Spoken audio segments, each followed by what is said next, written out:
Tonight I'm speaking with actor, screenwriter, and director, producer Johnny Zito from Brooklyn, New York. Hello, Johnny. Hi, how you doing? Thank you for having me here. Thank you for taking some time to speak to us from Oh, straight out of Brooklyn. yes, yes, it's a pleasure. You might hear all the straight out of Brooklyn noise coming in, Yeah, like really bad soon. yes, home of Spider-Man, you know. That's where we need that. So, Johnny, today, thank you. You sent me like two of your short films. Oh, But at yes. first, I want to ask you about yourself, your interest into arts and taking, acting courses. Can you tell us about it a little bit? Well, I went to, I started, I was in the music, on the music scene, like the punk rock scene here for a while. So then, I gradually started like writing because I had an interest in writing since I was an early age and acting too. So I started writing, screenwriting, and then I said, let me go into acting. I found a acting school, Mike Nichols, his school, and Paul Sills and George Morrison. George Morrison is best known for Gene Hackman's acting teacher. Gene Hackman thanked him on the at the Oscars for the French Connection. So he's most known for that. And then Mike Nichols, of course, The Graduate, and Paul Sills founded the Compass in the Second City. So I went to their school, their acting school for, I went to the 2-year training program there, and then did a year extra with Mike Nichols. So, and then I started, I was going to a lot of auditions and things like that. And at one point it was even tough for me to get into the door. So I said, I'm a writer. What am I doing? I did a lot of stand-up comedy too, and a lot of improvisation shows, groups and things like that. So, I said, well, I was always into doing my own thing. So I said, well, why don't I just start, making my own films? So that's what I started. And, before A la Memoire de Lune, which is the first one that I put out, I had one called Faye that was written by me, and I acted in it. And a friend of mine, Gregory Daniels, he directed it. And then I tried to do some on my own after that, but it's hard to find the right people, So through a lot of things fell apart, a lot of projects. But then A la Memoire de Lune, that I started to build up a crew there, and then gradually, when Love Lives in the Void, I got a cinematographer and an editor that I clicked with, and so everything started rolling along there. So it was like, so I'm right now, I'm just like, before the pandemic, I was like, I wasn't even had no interest really in going back to auditioning just yet, because I wanted to concentrate on making a feature. I had tried to make a feature a few years ago, and crowdfunding, and it just didn't happen because I didn't do it right.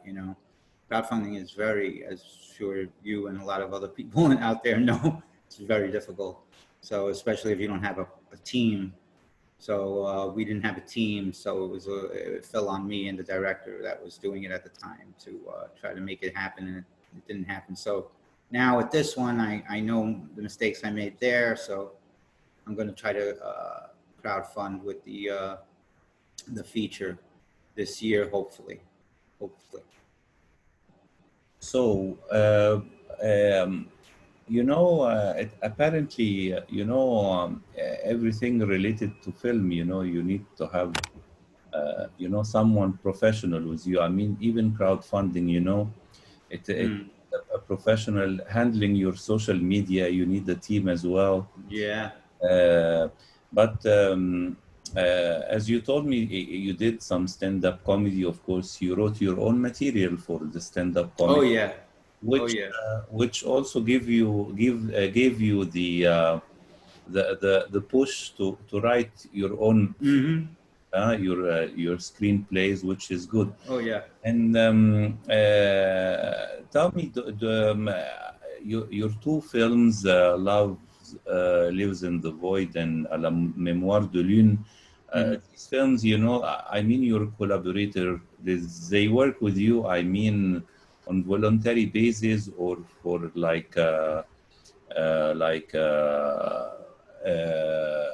they had some kind of salary because of course living in New York is very expensive and you have actors, you have members. What happened? Oh, well, I paid everybody, you know. I don't like to, I've done a lot of acting work and a lot of work for free. And then one time I even did which is fine, you know what I mean? I mean, you know, you have to do what you have to do. But one time I even got had to sign a contract and then they gave me $1 and I felt like, you know, it's like, all right, it was like, don't give me $1, man. It's kind of a bit of an insult, you know what I mean? So it's a bit insulting, but you know, it was like, I feel like people should get paid, you know, even if it's a little bit, you know, and like, so everybody on the crew got paid and the actors got paid, you know, and, but you know, the lead actress from Love Lives in the Void, she's an old friend of mine, and little did I know she was holding her salary back. And then I kept giving her salary, and then all of a sudden I get a PayPal from her. She sent all the money back to me. She didn't want to work for free. She didn't want to take my money. So, you know, it's, you know, it was like, you know, and that helped with post-production, you know. So everybody gets paid as far as I'm concerned, you know. I mean, you know, I can't pay a lot, obviously. You know, so people work for scale, and like the cinematographer and my sound mixer, they all, and the lighting, they and gaffer, they all took a cut in pay because, you know, they liked me and they liked the project and things like that. So they weren't going to, they didn't take what they usually get, you know, which was helpful, you know. So you know, a lot, it's you know, I feel people have to get paid, you know. Yes. Should. Well, I want to mention about the story of À la Mémoire de Lune. It is like a tribute from your side to a real life character, correct? Yes, it was my best. She was my best friend. She was killed at the Bataclan. At what? At the Bataclan in Paris during the Paris attacks on November 13th. Yeah. Yeah. Really? Yeah. So Yes. it's a nearby incident, and Love Lives in the Void. It's about, you know, like an impossible love relationship. Huh? Right. Yeah. It's like basically, you know, it's like, well, what would happen if you know, two people meet and then they go through the whole relationship and see what happens. The void is a void of imagination, kind of like, and what would happen in their relationship, and then after all the imagining what could go wrong, what could go right in the relationship, will they still go through with it? You know what I mean? So it's like, you know, but a lot of those experiences came from my own. You know, I try to be as autobiographical as I can be. You know, of course, everything gets heightened. You know, but. You know. But really, tell me right now about love. Does it still exist or not? Yeah, I think it does. I think I'm sure. I think it does. I think you know, you got some a lot of negative forces out there trying to you know, dissuade us from that. But I think it does. I mean, it's all we have. You know, that's. You know, it's real love doesn't cost anything, you know, and you know, it doesn't, you know, it's yeah, I think there is love in the world, you know. It's just hard to find sometimes, Hard but it's to there. find. Faces a lot of challenges too. Yeah, You know, yeah, social and economic and everything, you know, affects love and relationship, I think. yeah. It shouldn't, but it does. does. Yeah, it does. I mean, people, you know, I mean, but if we all, you know, if we all loved each other on this planet, you know, I mean, it's like, wouldn't it be much easier? You know what I mean? Like, no more wars. You know, oh, you're hungry. Your country's going through a famine. What? Oh no, let me help you. You know, you know. Oh, you know, it's. To me, it's just a basic, Yes. common sense. Love each other, and happiness will grow. You know what I mean? So. Yes. And the website, you send me your film monthly indieshorts.com, where your film, Oh, like having trouble hearing you. yes, your film is hosted. Can you hear me? Hello? Oh, I can't hear you, Sharif. Yeah. Oh, I couldn't hear you. I'm sorry. Right now it's okay? Hello? Yes. Okay. Yes. Yes. I was asking about the website monthly indie shorts where your film is hosted. Hmm? Yes. The Yes. It's a festival, an online festival. festival. It's a Hmm. festival, and they decided to put the films online, correct? Yeah, that actually was already an online festival. Uh-huh. So I usually with the online festivals, I don't. In the past, I haven't. I've left it only for live festivals rather than online. But because of our situation in the world, everything going online, I said, yeah, you know what, go ahead and put it online because it's going to have to be online if it gets, there's another festival that's getting into the Newberry New Filmmakers, Middlebury New Filmmakers Festival next month, which also went online. And earlier in the year, it was at the, oh boy, they're gonna kill me if I can't remember their festival. Oh boy, but it was online in a film festival in Oklahoma. Oh, Sunnyside Up Film Festival. Oof, I Yes. don't know how I forgot them. They're very Mhm. nice people, but they were over in Oklahoma, and Yes. it was online there because they have to take it online as well. This was earlier, like in the year April, Yes. So. And of course, you try to see festivals for your new films on your own as well. Oh, I'm sorry. You try to submit Oh your yeah, on yeah, your yeah. I mean, yeah, it's one man show, like they say. Yeah, yeah, yeah. I've been submitting it to a lot of festivals, and it's been getting good. Yeah. I've been lucky with the past two short films that I've, Yes. people have liked it and put it on their festivals, and it's been Yes. selected and one of, getting awards. And I'm Mm. very, very happy, because it was a lot of hard work and went into it with a lot of hardworking, talented people. So. But beside the crowdfunding, which is a Mm, process you can do online, mm. is there any like funds that where you can submit to in New York, in the state of New York? You There know, are grants and things like that I've heard of, and but that's really like the whole business end. To be honest, like is like I don't know it, and I've been trying to learn it, and for some, it takes me a long time to learn it because I think I have a block,